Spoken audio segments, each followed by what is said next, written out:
Hello everyone, good morning. पिछले video में हम लोगों ने जितने भी डेफिनेशंस थे लीनियर प्रोग्रामिंग का वो हम लोगों ने कंप्लीट किया हुआ था और उन डेफिनेशन को लैंग्वेज के साथ हम लोग एक एग्जाम्पल के थ्रू भी देखे हुए थे कि वो डेफिनेशंस को प्रैक्टिकल लाइफ में हम लोग कैसे यूज़ करेंगे, कैसे उस एग्जाम्पल के थ्रू सारे डेफिनेशंस को हम लोगों ने सब हम लोग उसको जो क्या कहें रिलेट करके हम लोग जो है एक एक करके सारे डेफिनेशंस को देखे हुए थे। आज हम लोग उसी के आगे एक बहुत ही इम्पोर्टेंट टॉपिक हम लोग का है इसमें, general linear programming problem.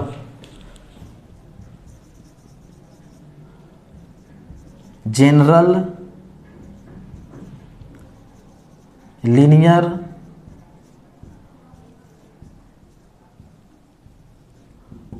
Programming problem, GLPP भी बॉल्स में शॉर्ट में बोला जाता है। GLPP मतलब जनरल लीनियर प्रोग्रामिंग प्रॉब्लम। और जैसा कि हम लोग जानते हैं कोई भी चीज़ का एक जनरल फॉर्म होता है, जनरलाइज फॉर्म में उसको लिखते हैं, तो उसी प्रकार लीनियर प्रोग्रामिंग प्रॉब्लम का भी एक जनरल फॉर्म होता है। तो जनरल फॉर्म को कैसे लिखते हैं, कैसे रिप्रेजेंट किया था उसके बारे में देखेंगे। तो बोलता है it consist of optimising a linear, बोल सकते हैं इट कंसिस्ट ऑफ, ये जो है जुड़ा हुआ रहेगा किसका जी, consist of optimising a linear objective function. It consist of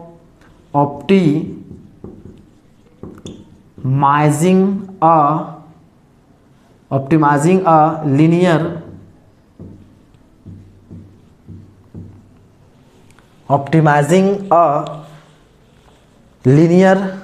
objective function, linear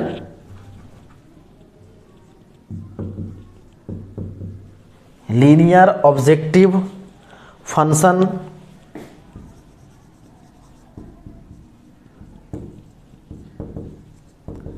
subject to constraint. मतलब जनरल लीनियर प्रोग्रामिंग क्या होगा, एक लीनियर क्या ऑप्टिमाइजिंग लीनियर ऑब्जेक्टिव फंक्शन, जो ऑब्जेक्टिव फंक्शन को क्या करना होगा ऑप्टिमाइज, मतलब या तो मिनिमाइज या तो मैक्सिमाइज। और फिर क्या होगा सब्जेक्ट टू कंस्ट्रेंट, मतलब given, subject to constraint given क्या होगा linear constraint, subject to constraint मतलब गिवन लीनियर जो कंस्ट्रेंट होगा उसके हेल्प से। तो क्या होगा जी, the general subject to certain, इसको लिखिए सब्जेक्ट टू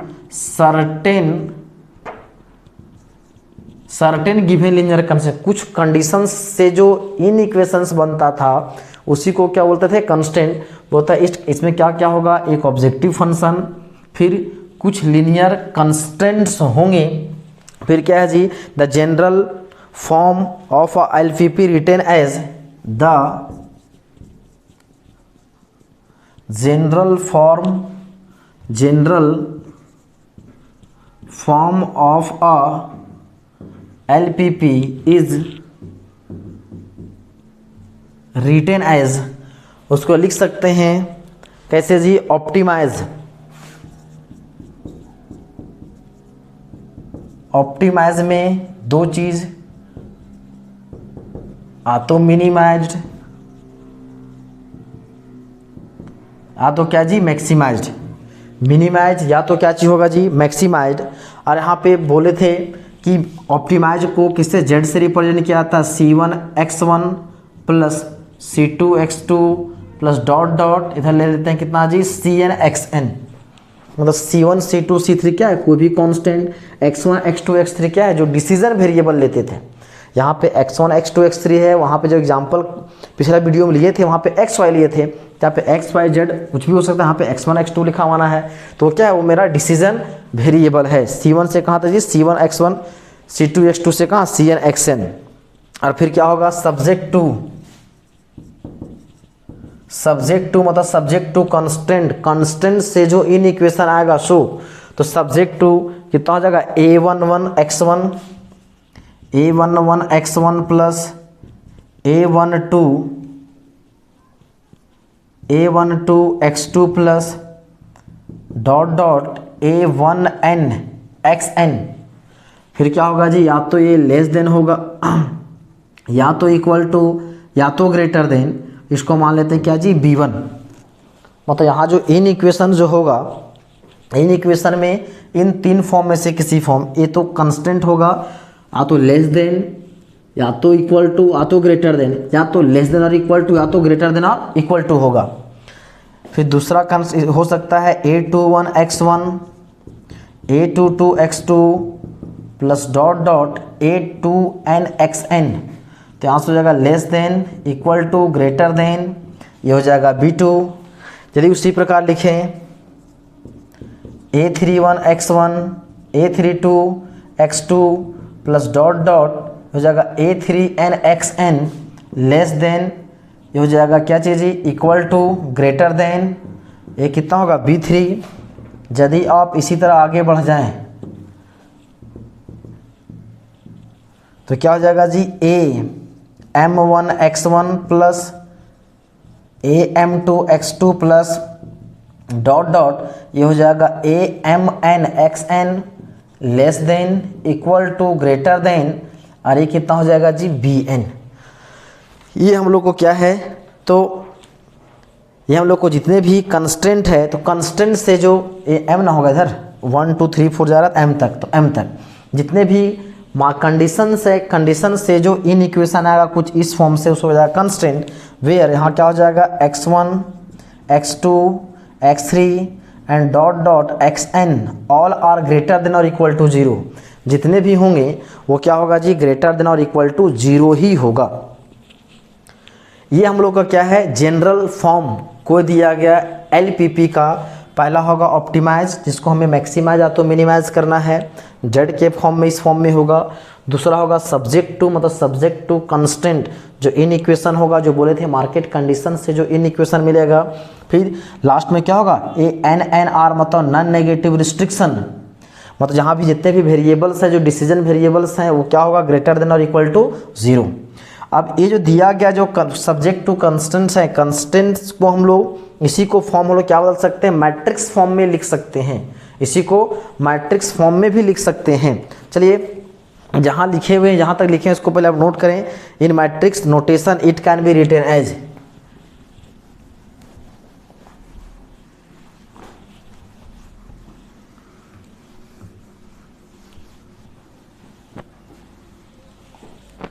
इसको लिख सकते हैं in matrix notation, in matrix notation it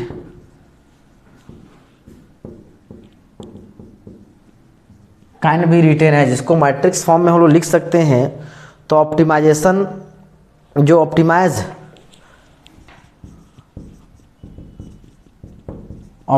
मतलब जो मिनिमाइज और जो मैक्सिमाइज, यहाँ पे हम सिर्फ जेड लिख देते हैं। ऑप्टिमाइज मतलब मिनिमाइज और मैक्सिमाइज दोनों हो जाएगा। ये कितना है, जो मैट्रिक्स फॉर्म में लिखते हैं C1 C2, यहाँ पे मल्टीप्लाई में नहीं है, C2 यहाँ तक Cn, इधर लिख देते हैं कितना जी, x1 x2 and so on कहाँ तक जी, xn। यदि हम लोग जानते हैं दो मैट्रिसेस को मल्टीप्लाई करते हैं, इसको करेंगे इससे मल्टीप्लाई, तो C1 होगा x1 plus C2 x2 plus C3 x3 plus क्या हो जाएगा जी, Cn xn। ये हम लोग मैट्रिसेस जब अलजेब्रा पढ़ा रहे थे तो उसमें आपको बताया गया था दो मैट्रिसेस को कैसे मल्टीप्लाई करते हैं। तो उसमें कंडीशन था कि पहला मैट्रिक्स, एक मैट्रिक्स है यदि m/n, दूसरा है n/p, तो पहला मैट्रिक्स का नंबर ऑफ कॉलम है, दूसरा मैट्रिक्स का नंबर ऑफ रो आपस में सेम होने चाहिए, तब उसका प्रोडक्ट पॉसिबल होगा। और जो नया जो मैट्रिक्स मिलेगा उसका ऑर्डर कितना होगा, m/p। ये चीज़ हम लोग देखे थे। तो ये जो है, ये जो ऑब्जेक्टिव फंक्शन था z, ये जो लीनियर फंक्शन में, उसी को हम लोग मैट्रिक्स फॉर्म में लिख दिए हैं। यदि इसको आप मल्टीप्लाई करेंगे तो यहीं पे पहुंचेंगे। अब हम लोग क्या करेंगे जी, उसी को हम लोग सब्जेक्ट टू कंस्टेंट को भी हम लोग क्या करेंगे, मैट्रिक्स फॉर्म में कन्वर्ट करने की कोशिश करते हैं। Subject to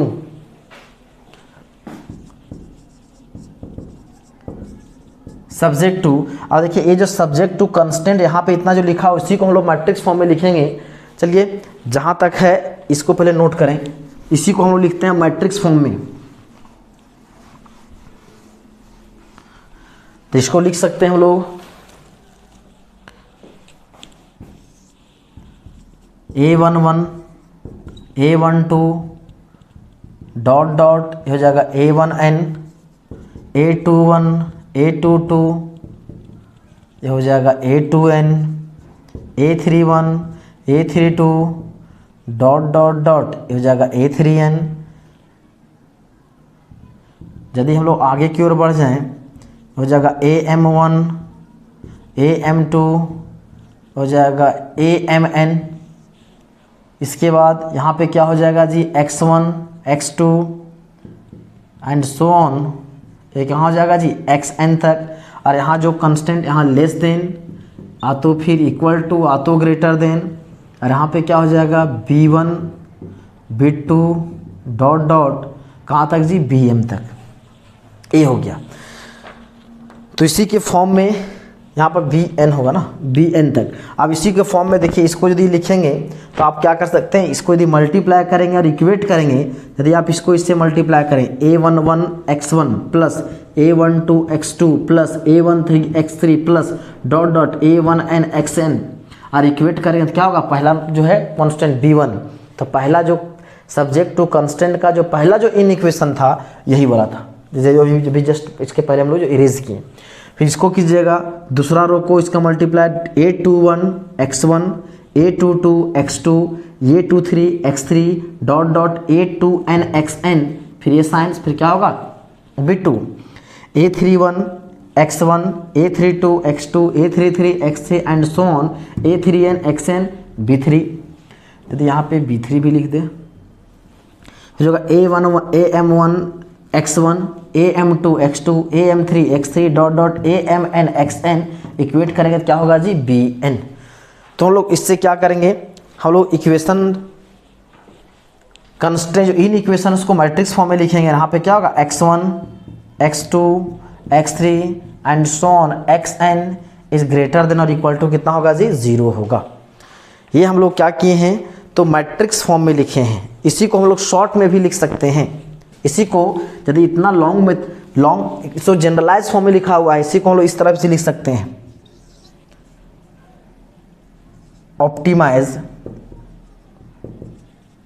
Z is equal to, इसको लिख सकते हैं CX C1 C2 C3, इसको मल्टीप्लाई करें C1 X1 C2 X2 फिर था CN XN and so on.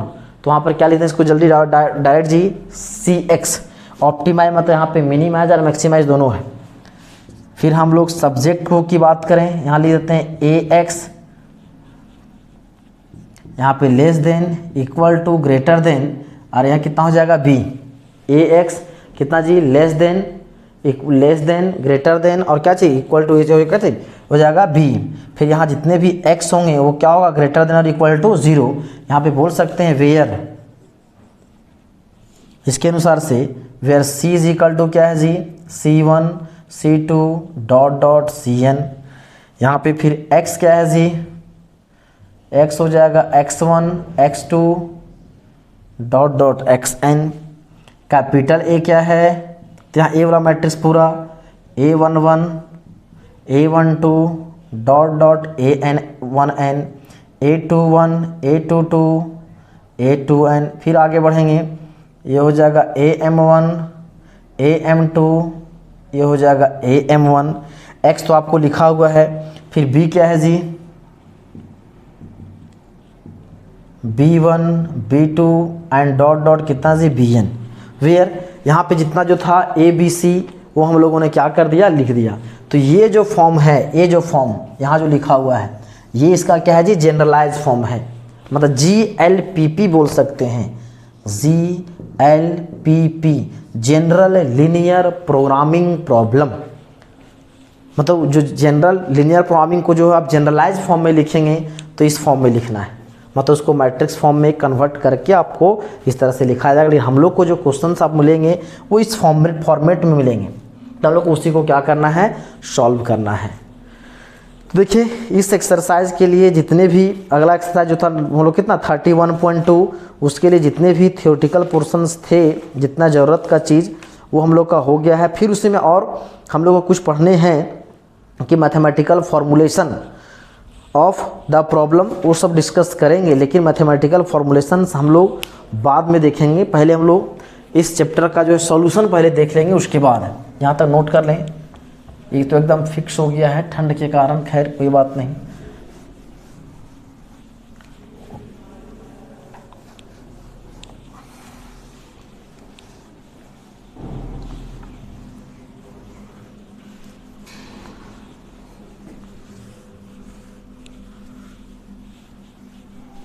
ये तो मिट नहीं रहा है, भी रहने दो उसी प्रकार। उसके बाद हम लोग एक क्वेश्चन हम लोग लेते हैं और उस क्वेश्चन को क्या करते हैं, ये सॉल्व करने की कोशिश करते हैं। ये क्वेश्चन आपका अगला जो एक्सरसाइज है 31.2 का क्वेश्चन नंबर 2 है। ये बोला है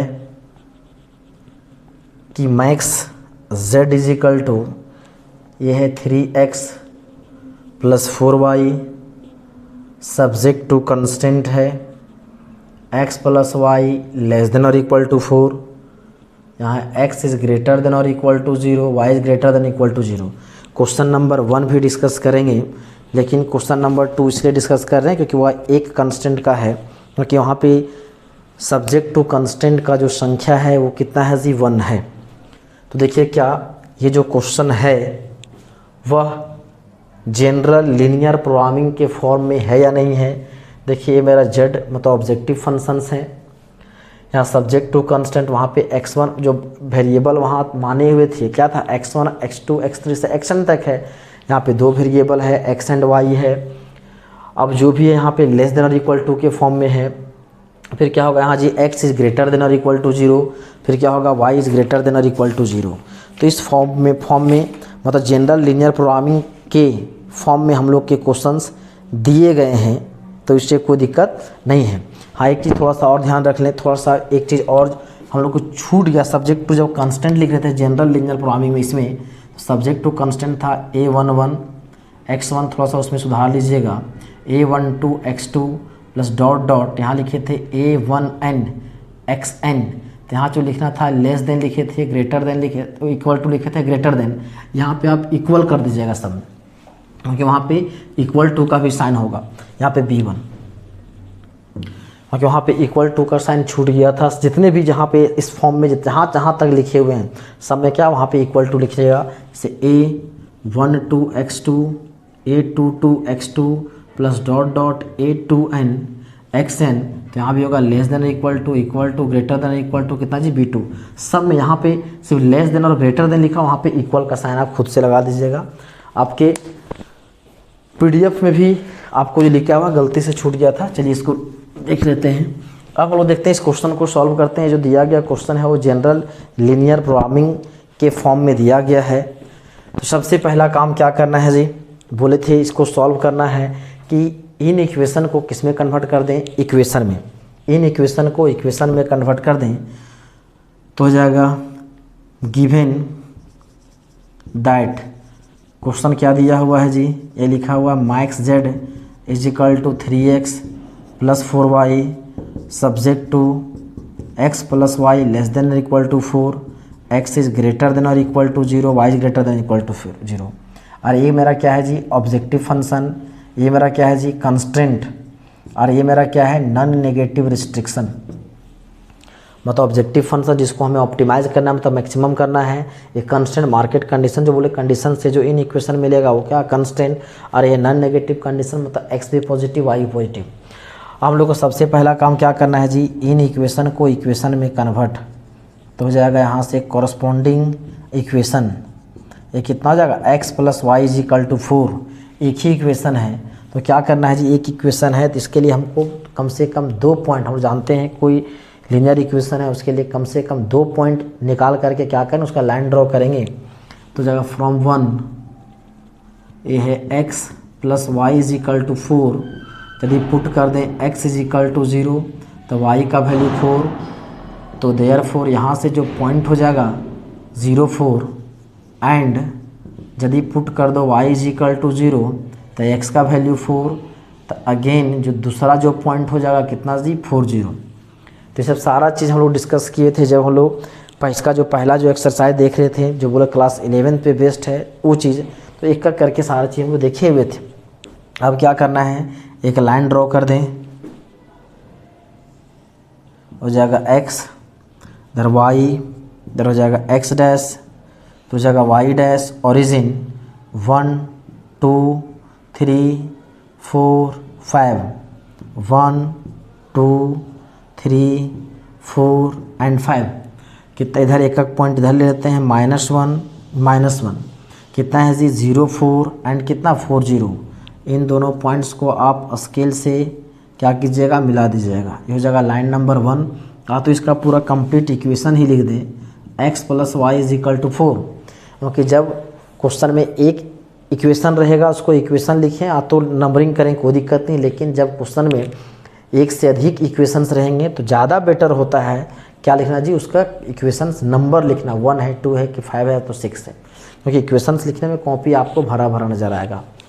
अब इसके बाद हम लोग क्या करते थे, बताए थे कि रीजन को शेड करना था, तो रीजन को शेड करने के लिए बोले थे कोई भी एक आप पॉइंट कंसीडर करें और वैसा पॉइंट लेना है जो उस दिए गए लाइन पे लाइज नहीं करता हो। दिए गए लाइन पे लाइज नहीं करता हो इसका मतलब वैसा पॉइंट जो इस इक्वेशन को सेटिस्फाई कर दे, x और y के यहाँ पर पुट करने पर 4 आ जाए, उसको नहीं लेंगे।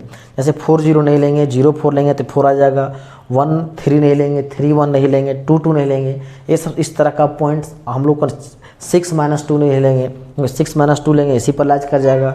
फिर हो जाएगा -2 6 नहीं लेंगे, 7 3 7 -3 नहीं लेंगे। मतलब वैसा पॉइंट जो इस इक्वेशन को सेटिस्फाई करे वो पॉइंट 1 नहीं लेंगे, क्योंकि उससे हम ये नहीं पता कर पाएंगे इसका शेडिंग किधर होगा।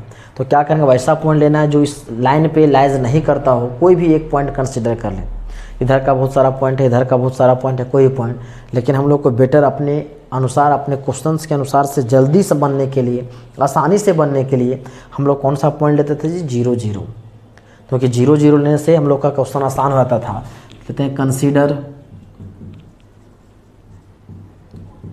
अ पॉइंट कितना 0 0, पुट इट ऑन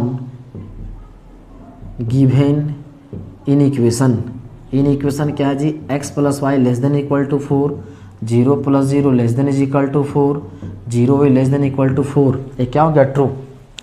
पॉइंट हम लोगों ने किधर लिया, ये पॉइंट लिए हैं 0 0 ए 0 0 पॉइंट है, और ओरिजिन के तरफ का पॉइंट लिए सेटिस्फाई किया। इसका शेडिंग किधर होगा जी, तो ओरिजिन के तरफ ही होगा, ये हो जाएगा इसका शेडिंग। अब इसमें भी ये भी देखना है कि इसका कॉमन रीजन सिर्फ यही नहीं बल्कि ए पार्ट भी आ रहा है, ये भी आ रहा है। लेकिन क्वेश्चन में देखिए यहाँ पे दिया हुआ है x positive and y positive. x और y दोनों पॉजिटिव कहाँ पे होते हैं, सिर्फ और सिर्फ फर्स्ट क्वाड्रेंट में। तो हम लोग जो लिए हैं रीज़न वो कहाँ का लिए हैं जी, सिर्फ फर्स्ट क्वाड्रेंट वाला ही लिए हैं। यदि ये दोनों नहीं रहता तो ये जो सेकंड क्वाड्रेंट का जो रीज़न है, जो थर्ड क्वाड्रेंट का है, फोर्थ क्वाड्रेंट का है, वो भी कंसिडर करते। लेकिन वहाँ पे दिया गया है, रिस्ट्रिक्शन दे दिया है कि x और y दोनों क्या होने चाहिए, पॉजिटिव। इसलिए हम लोग क्या लिए हैं जी, सिर्फ और सिर्फ उसका सॉल्यूशन फर्स्ट क्वाड्रेंट का होगा। अब बताइए यहाँ से जो ये जो रीज़न है वो मेरा क्या था, कॉमन फिजिबल रीजन था। तो ओ इसको मान लेते हैं a, इसको मान लेते हैं b। a का कोऑर्डिनेट कितना है जी 4 0, b का कोऑर्डिनेट कितना है 0 4। तो बोल सकते हैं since common feasible region O A B वो लिख रहे हैं। ओ इसलिए क्या आप ऐसा नहीं सोचिएगा OAB लेंगे, ओ तार यदि लीजिएगा यहाँ पे जोड़िएगा तार, यहाँ से यहाँ तक लीजिए, ओ से ए तक, ए से बी तक लीजिएगा तो ए जो पार्ट है आपका खुला हुआ रह जाएगा, और ये जो कॉमन रीजन है वो क्या बॉन्डेड है, घिरा हुआ, मतलब OABO। तो लिखिए OABO इज, ये क्या है जी बॉन्डेड। जो कॉमन रीजन है क्या, common feasible reason OABO is bonded. Therefore यहाँ से हो जाएगा या कॉर्नर पॉइंट्स O जिसका कोऑर्डिनेट 0 0, A का कोऑर्डिनेट 4 0 एंड B का कोऑर्डिनेट कितना है जी 0 4। तो ये जो फिजिबल रीजन 3 पॉइंट से घिरा हुआ है OAB, उन तीनों का कोऑर्डिनेट साफ साफ दिख रहा है, इसलिए हम वहाँ पे लिख दिए कौन कौन पॉइंट है जी OAB। और उन तीनों का जो कोऑर्डिनेट था, उन तीनों का कोऑर्डिनेट भी हम लोग क्या किए लिख दिए हैं। अब क्या करना है, इसका एक टेबल बनाना है।